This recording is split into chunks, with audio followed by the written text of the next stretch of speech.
The Way Down is a text-based RPG made in Unity Engine by Samuel Lee. It's got multiple dialogue choices and various endings, and is described on Steam as an absurdist interactive fiction. For context, looking through his other material, Samuel Lee's game-making style appears to be basic construction with a touch of humour and some absurdism. You'll see these themes during the exploration of this game, and it gave me a contextual headspace to approach the game with. It's a simple setup. Your only controls are to click on things and quit the game, and most movement takes place in a small window in the middle of the screen, not controlled by you. The menu is just as basic, with the title, the creator's name, a few links to his Discord, YouTube, and other Steam games, and a little content warning in the bottom right corner, which I will also show to you guys, just for your heads up also. There are some darker themes in this game, but I will say they're very lightly brushed on during gameplay. On your main game screen you have your animated window in the middle, then a box with some stats on the left hand side. You start with kneecaps, age, body, awareness, and 1 thoughts. Relatable. You have 2 potions in the bottom left box to start, which differ in icon every time you start the game. I tried to figure out what each version of these potions does, but I couldn't work it out specifically. The icon seems to be unrelated to the purpose, and the effect appears random. This is exacerbated by the fact the bottom stat in your box changes throughout the game depending on the scenario you're in, and the numerical increase in each stat also seems to be inconsistent. For example, there's a scenario where you can wait a year for something, but your age stat goes up by 13,001 years. There's not a ton in a way of consistency, so it's hard to follow any trends. The visuals of the animation are pretty basic. It's all grayscale, but the animation is smooth. There are no distinct features on any of the people-y looking things. They're all grey models and mostly pixelated from distance, with darker outlines of features when there are close-ups to a face. There is a turtle you can talk to that has a distinguishable face, but otherwise everything's quite murky and vague. There's no music on the main menu, but during the game you get background ambience and sound effects to match what's going on, as well as a sound when you click options. Weirdly, it's better to have that feedback of noise when you click stuff, even though you're just tapping text. It doesn't feel empty like it might do if you didn't have it there. The sound effects and ambient noise work really well to support the story. It's nothing complex, just a deep thrum with a pulsing kind of beat at some points, then a harder beat and faster pace for more threatening areas. The walk cycle between areas is a bit lighter to take the pressure off, and then you get what I can only describe as gentle chiptune music at other points. There's not a lot of actual melody to it, but it's really well used to bring threat and pressure to situations or lighten them accordingly, while still being very basic. Let's go for the story as a whole. I can't be specific about scenarios here because this is an absurdist, surrealist kind of game.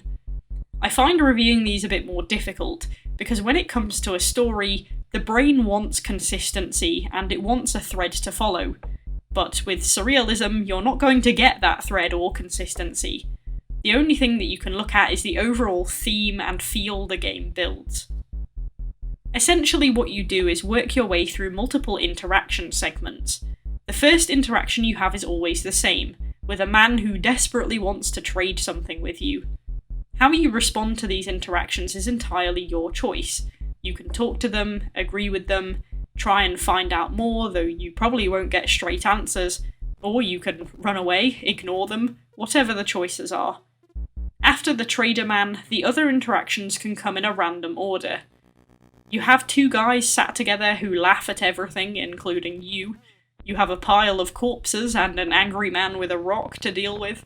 You have a complex with a guard, which is a very straight interaction. Every single time I had it, there was only 1 text option each time and no way to get yourself inside, which was weird since it was the only one like that. There's a tall tower you can look at or ignore. There's an interaction with a small creature that talks to you about the final turtle. Even if you ignore it, you always get to the tall tower, so you can interact with that. And there's also a dude building stuff with rocks that gets bored of you really quick. All of these things happen every time pretty much, unless you manage to die early. And yes, you can die in this game, but also sort of not. Again, non-specifics. That's because, to my interpretation, this game wants to build a world of uncertainty. The grayscale and vague characters give a feeling of distortion, where there's no solid reality to grip onto. The absurd and wandering conversations sow confusion, or maybe frustration in the player. When you ask for reasoning why any character does something, they come up with excuses that sort of make sense, but don't satisfy your curiosity. Or sometimes they have no particular reason and don't feel a need to tell you even if they do. I mentioned before the inconsistent stat leveling. This seems to have its own purpose of feeding into the uncertain world. The consequence of any action is not measurable, and most of all, time is not measurable. That 1 year I waited that measured 13,000 years on the stat board could feasibly have been that. After all, how are you supposed to measure time in a world that appears to have no start or end, that you've spawned into some way through its existence, when you may or may not even have a concept of time? And the other layer to the cake is a lack of purpose. Any time you might try to grip to a purpose, which you have a sort of chance to with the final turtle, it's denied to you. Because what purpose does purpose have in a world of unmeasurable time and limit? What it seems is that all the interactions you have with the wildly different things that are around in the space is you coming across them doing what they do to cope with living in a blank plane of existence for an indecipherable amount of time. And whilst corpses seem to be a thing in the game, whether death actually happens seems to be uncertain, since there's a point where you can get stoned in the head by the angry man next to the corpse pile, yet after an indiscriminate amount of time, someone gets the rock out and gives you a potion, and you're as good as new. It's almost as if in that scenario you can't die, but enter a stasis of immobility and incapability and can only get out if someone else helps you out of it. But since time is ample, it doesn't feel like the eternity it could possibly be that you're waiting. However, in another scenario, you can climb up the tower, but if you fall off, the game seems to insist that what you will get is death. It took about 10 minutes to run through the game, but it can take a lot less than that if you run away and ignore most of the interactions. However, it is a game that I got an urge to replay, if only to try and fill in some holes my brains wanted to fill of what possible other options there could be in dialogue, to see if I could find out any more about the world. And of course, to seek the additional endings. The vagueness clearly worked on me, because just like the character, I too was searching for answers, to the point where I actually followed the Discord link and messaged the dev himself with a few questions. He very graciously answered my questions, and what was good to see was that what I picked up on was roundabout what he'd intended to lay down. The difficulty I had before placing a number on this review was that, whilst surrealism is often open to interpretation, it was clearly made for some reason or purpose, and the elements of the game exist with some reasoning. So, whilst your interpretation of the game is not explicitly wrong, it's more accurate to make criticisms of a game's execution if you can understand whether the final product is interpretable in the way the maker intended. In less flowery language, the picture of a boat I like could simultaneously be a very bad painting of a chicken. A couple of scenarios were inspired by other content. For example, the linear scenario with the guard was a reference to a parable called Before the Law by Franz Kafka. It's short but an interesting read. Sam also made a reference to Italo Calvino's Cosmicomics, which is a collection of short stories which makes imaginative scenarios out of scientific phenomena, as something that inspired him towards the theme. When putting all of the pieces together, the game executes itself well.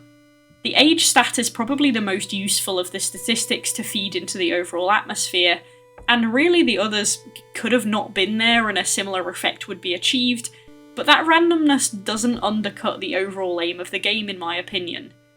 The atmosphere is well done through simple methods, and the vagueness encourages replays, As said though, the game is a bit short, and it could be even shorter depending on your choices. It might have been worth trying to add something else to some of the scenarios if you choose to ignore or run away. It was done in the first one where if you try to run you get chased, but this could have been done in different ways potentially on other occasions to increase the runtime. Maybe even with just adding some extra observations or a little more vague detail about the world itself rather than what's in it. Just a thought.